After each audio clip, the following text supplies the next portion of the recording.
Hello everybody and welcome to another Batman review. Today we have Season 1, Episode 11, A Riddle a Day Keeps the Riddler Away. Yes, that is really the title of the episode. And as you can tell by the title, we have our first returning villain as Frank Gorshin returns as the Riddler. And I have to say he is once again the best part of this episode, as the villains often are in this series in my opinion.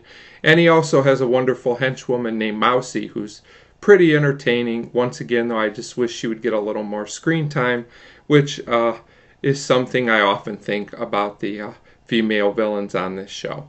And I have to say, I think the riddles are good in this episode. I think they're incorporated a little bit better than they were in the first two episodes of the series as well. So I have to say, this is a basic plot like most of them on the show, but it sets up part two very well. Basically, there's a man named King Boris visiting from another country, and the episode starts where Mousy, the henchwoman working for the Riddler, gives him some flowers, and this leads to a riddle. It also leads to Batman doing some detective work, feeling that the Riddler is going to steal some type of item, a crown, I believe, from a Miss Galaxy contest, which is one of the most bizarre beauty pageants I've ever seen, I have to say. So Batman uses a fake, but of course the Riddler figures it out. As I have to say, Batman often does get tricked in this show when it's convenient for the plot, I'm just saying, but you just have to go with it.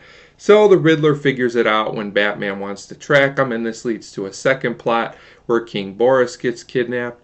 Of course, after a bizarre scene in a wine cellar, which was kind of interesting. And this leads to Batman and Robin, of course, trying to rescue King Boris, but they wind up getting trapped because they jump right into the Riddler's lair, which is kind of strange. It's pretty easy for them to get caught.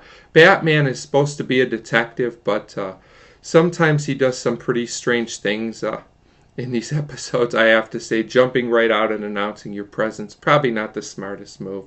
But anyway, he and Robin get caught in a net with the Riddler and his henchmen there, and I have to say that these henchmen are about as useless as they usually are in these episodes. They don't really do much.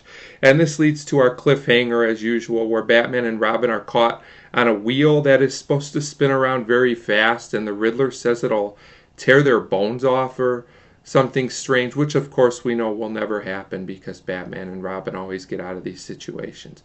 But like I said, this is an entertaining episode, mostly for Frank Gorshin as the Riddler, and I think he's actually slightly more menacing than he was in the first two episodes. I think he plays the role a little darker, and the episode is perhaps written a little darker. So overall, I enjoyed this episode a lot. It's very solid. The plot doesn't jump around too much, and I give A Riddle a Day Keeps the Riddler Away a 3.5 out of 5. But what's even better is that it sets up a really good part 2. So 3.5 out of 5 for A Riddle a Day Keeps the Riddler Away. And as always, thank you very much for watching.